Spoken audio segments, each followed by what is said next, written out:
અને હવે વાત ભ્રષ્ટાચાર મુક્ત ગુજરાતના સપના બતાવનાર એ લોકોની કે જેમના પર જ ભ્રષ્ટાચારના આરોપ લાગે છે। ભારતીય જનતા પાર્ટીના મોટા નેતાઓ ભારતીય જનતા પાર્ટીના જ ભ્રષ્ટાચારની પોલ ખોલે છે અને એ બધાની વચ્ચે હવે હાટકેશ્વર બ્રિજ પછી રાજકોટના અંડરપાસને લઈને પણ ભ્રષ્ટાચારની ફરિયાદ ઉઠી છે। ટ્રાફિકની સમસ્યા હલ કરવા માટે માધાપર ચોકડી પર ઓવરબ્રિજ બનાવ્યા બાદ અંડરપાસ બનાવવાની વાત હતી। આ મહાનગરપાલિકાએ કામ માટે 10 કરોડ ખર્ચી પણ નાખ્યા, પણ હવે અંડરપાસ કેન્સલ કરી નાખ્યો છે અને પછી શરૂ થયા છે આરોપ પ્રત્યારોપ।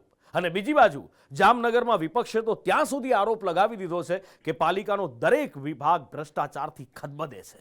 રાજ્યમાં ફરી ઉઠી ભ્રષ્ટાચારની રાહ। અમદાવાદના હાટકેશ્વર બ્રિજ બાદ રાજકોટના માધાપર અંડરપાસનો વિવાદ, ભ્રષ્ટાચારને લઈ આરોપ પ્રત્યારોપ। રંગીલા શહેર રાજકોટમાં ટ્રાફિકની સમસ્યા હલ કરવા મહાનગરપાલિકા માધાપર ચોકડી પાસે ઓવરબ્રિજ અને અંડરપાસ બનાવવાની હતી।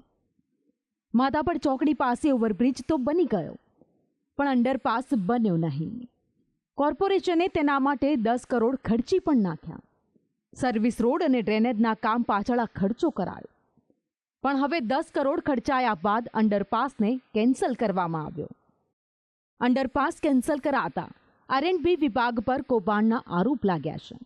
રાજકોટમાં ચર્ચા ઉઠી છે કે માધાપર ચોકડી પાસે 7 જેટલા બિલ્ડરોના કામ ચાલી રહ્યા છે, જેમને નુકસાન ન થાય, તેમની જગ્યા કપાતમાં ન જાય તે માટે આ કારસો ઘડાયો છે।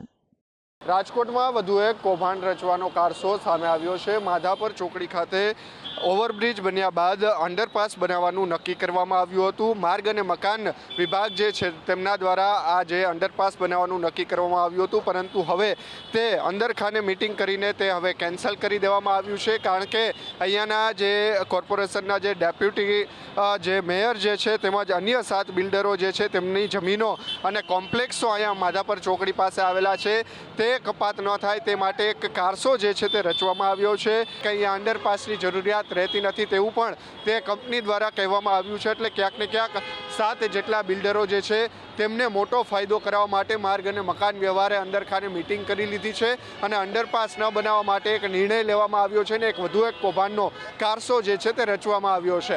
જો કે વહીવટી તંત્રના આ નિર્ણય સામે લોકોમાં રોષ જોવા મળી રહ્યો છે। લોકો કહી રહ્યા છે કે અમને ટ્રાફિકમાંથી મુક્તિ અપાવો, કેમ કે આપણે જોઈએ તો આમ જામનગર રોડ આમથી અમદાવાદથી આવે છે, મોરબીથી આવે છે, બધા વાહનો ત્યાંથી પસાર થાય છે અને અહીંથી રાજકોટથી જવાવાળા આ ચારેય બાજુના રસ્તાઓ ત્યાં ચોકમાં માધાપરથી ભેગા થતા હોય એવા સમયે જો આ નિર્ણય કેન્સલ કરવામાં આવે અંડરબ્રિજનો તો ખરેખર બિલ્ડરોને લાભ ખટાવવાની એવો નિર્ણય લેવામાં આવે છે કે ભાઈ આ પ્રોજેક્ટ રદ, અંડરબ્રિજ રદ, ખરેખર તો આ પ્રજાના હિતમાં કોઈ નિર્ણય જ નથી। પ્રજાના પૈસે અધિકારીઓ સત્તા ઉપર બેસીને મન ફાવે નિર્ણય લે છે, એ ખરેખર પ્રજા માટે બહુ જ ખરાબ નિર્ણય કહેવાય અને ખરેખર આનો વિરોધ થવો જોઈએ। મહત્વનું છે કે સાંસદ રામ મોકરિયાએ થોડા સમય પહેલા જ અંડરપાસ ન બનાવવા એક પત્ર લખ્યો હતો, જેના પર તેમને સ્પષ્ટતા આપતા કહ્યું કે ત્યાં બિલ્ડરોની જમીન હતી, મને ખબર નહોતી, ત્યાં પાણી ભરાતું હોવાથી મેં રજૂઆત કરી હતી કે બિનજરૂરી આ ખર્ચો કરવાની જરૂર નથી। મારો ઈરાદો તો એ જ હતો કે બિનજરૂરી અંડરબ્રિજ બનાય પછી જો આની સમસ્યાનું સમાધાન ન થાય તો ખોટા પૈસા કોર્પોરેશનના કે ગવર્મેન્ટના ન જાય, એટલે મેં ખુલ્લો પત્ર લખ્યો હતો ને એ વાત સાચી છે। મારો હેતુ એ હતો કે આ અગવડતામાં પાછા પૈસા બગડશે, એ ન બગડે એટલા માટેની વાત।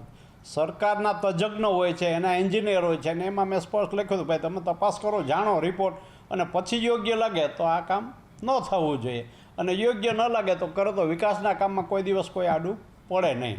એ લોકોને જે કંઈ અંદરનું હોય, બિલ્ડરનું હોય કે કોઈની સાંઠગાંઠ હોય, હું કંઈ જાણતો નથી, મને કંઈ ખબર નથી।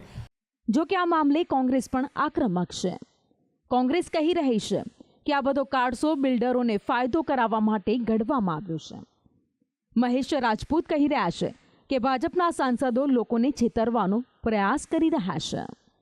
અંડરબ્રિજની વાત આવી તો અંડરબ્રિજને પણ કેન્સલ કરો, તો આટલા સમયથી તમે રૂપિયા ત્યાં કોન્ટ્રાક્ટરને આપી દીધા, કોન્ટ્રાક્ટર આટલા રૂપિયા વાપરી રહ્યા છે, એ પ્રોજેક્ટના પ્લાન બનાવવા માટેના લાખો રૂપિયાનો ખર્ચો કર્યો અને હવે ફરીથી એ અભેરાએ ચડાવી દેવાની અને એને એ પ્રોજેક્ટને પટ્ટો મૂકવાની જે વાત છે અને એની અંદર જે સાંસદોએ પત્ર લખ્યા છે એ સાંસદોની ક્યાંક ને ક્યાંક એ પણ એની અંદર ભાગીદાર બન્યા છે કે બિલ્ડરોને કેમ ખટાવવા। આ બધા વચ્ચે જામનગર મહાનગરપાલિકાની સ્ટેન્ડિંગ કમિટી યોજાઈ.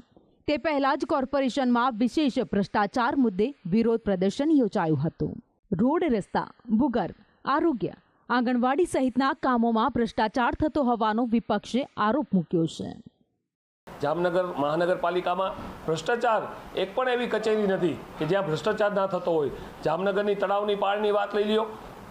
અહીંયા જામનગરની જે મુખ્ય શાખા કહેવાય આરોગ્ય શાખા, જે જામનગરની એક આરોગ્ય માટેની વસ્તુ હોય એમાં પણ ભ્રષ્ટાચાર થાય છે. જામનગરના ઓવરબ્રિજ બને છે એમાં પણ ભ્રષ્ટાચાર થાય છે. જામનગરનો કચરો ઉપાડવા આવે એમાં પણ ભ્રષ્ટાચાર.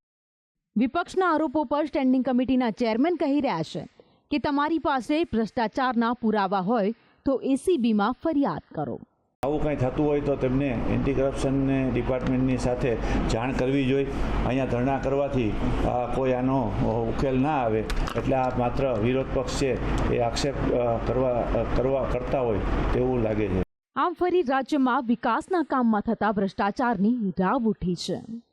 અમદાવાદના હટકેશ્વર બ્રિજ બાદ રાજકોટનો અંડરપાસ ચર્ચામાં આવ્યો છે. ત્યારે આ મામલે શું સાચું છે અને શું ખોટું તે એક તપાસનો વિષય બન્યો છે. ત્યારે તપાસ બાદ જ દૂધનું દૂધ અને પાણીનું પાણી થાય તેમ છે. બ્યુરો રિપોર્ટ, સંદેશ ન્યૂઝ.